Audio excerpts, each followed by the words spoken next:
Tubes and Wires, Part 7.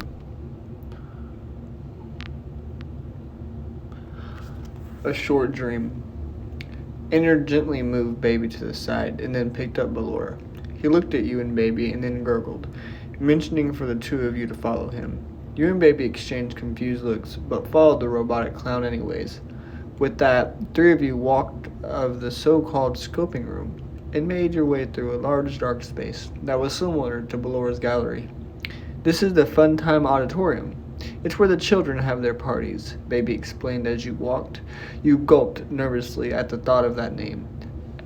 If this is the Fun Time Auditorium, then shouldn't Fun Time Freddy and Fun Time Foxy be in here? You stuttered as you sped walk to catch up with Baby.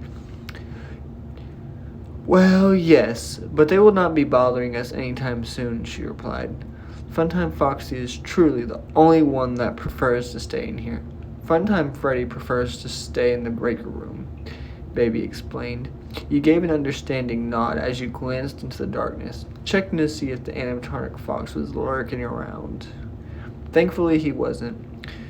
If he was lurking around, then his glowing yellow eyes would surely give away his position. And besides, Baby did make her point clear to him and Funtime Freddy back there. The three of you soon came to another door. This one was slightly smaller than the scoping room door and less rusty. Wait here. ENNARD let me get the door for you, Baby insisted. ENNARD gave a gurgle and allowed his clown friend to do as she insisted.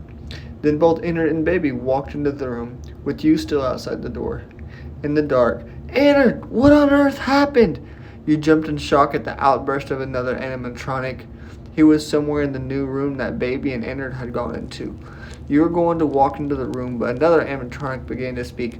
Don't tell me you did it again, ENNARD. It didn't work last time, and it's not going to work this time either.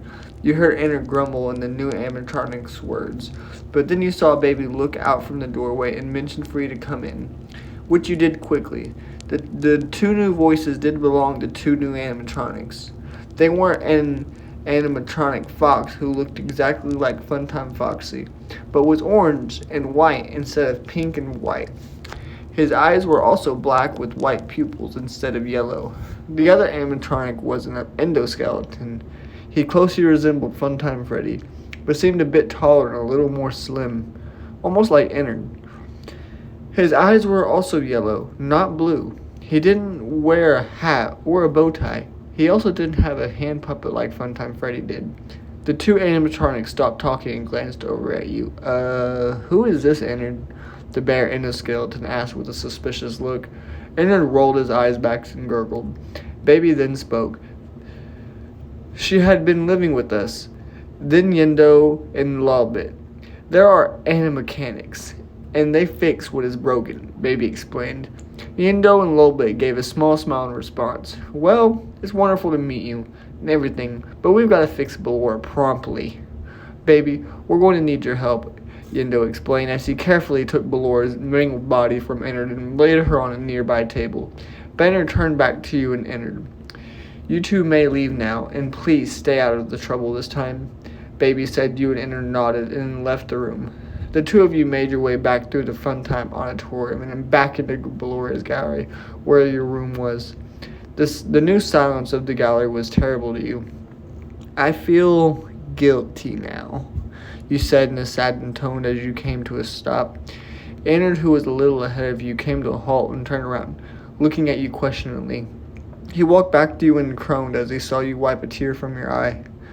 I should never went into the breaker room in the first place. This never would have happened to Ballora, you whimpered.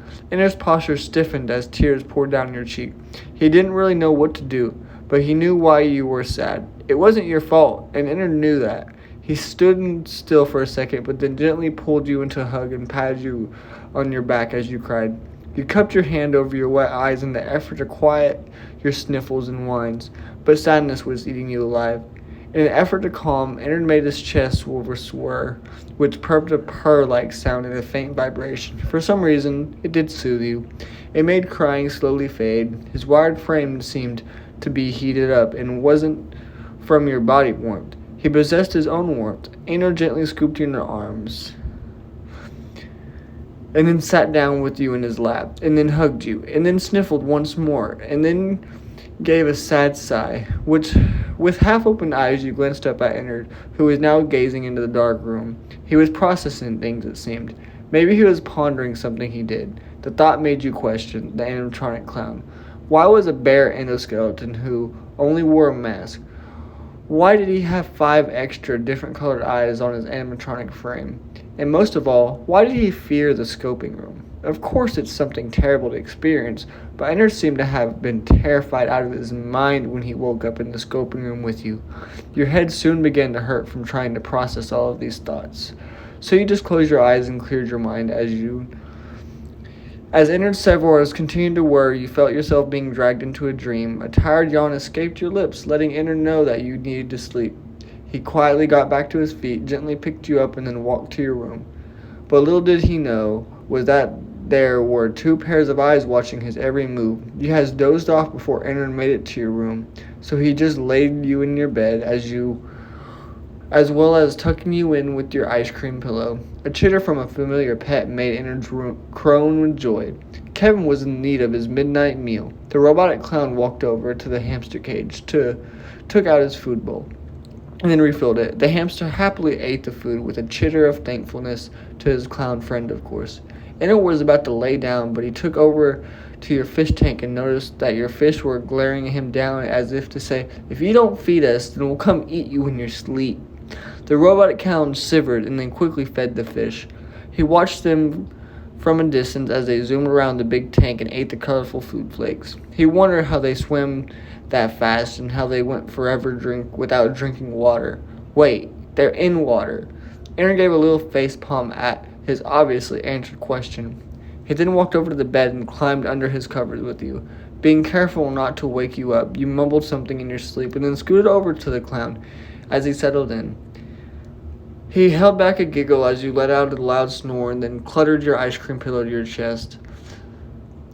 Ennard soon dozed off to sleep as you continued to mumble about your ice cream victory. It must have been some dream you were having. But it didn't continue to be a good dream. You stood in front of Baby. The female clown animatronic had frozen in place after you had asked for an ice cream cone. The blank room around you faded as Baby's stomach plates opened and a metal arm thing came out. It was holding an ice cream cone, the one you had asked for. You happily reached for the frosty treat and then took it from the metal arm. As you were about to taste the frozen dessert, something terrible happened. The metal arm shot out further, clamped around you, and then dragged you into Baby's stomach. It all happened so fast you didn't even get the chance to scream. If you enjoyed this part, this was part 7.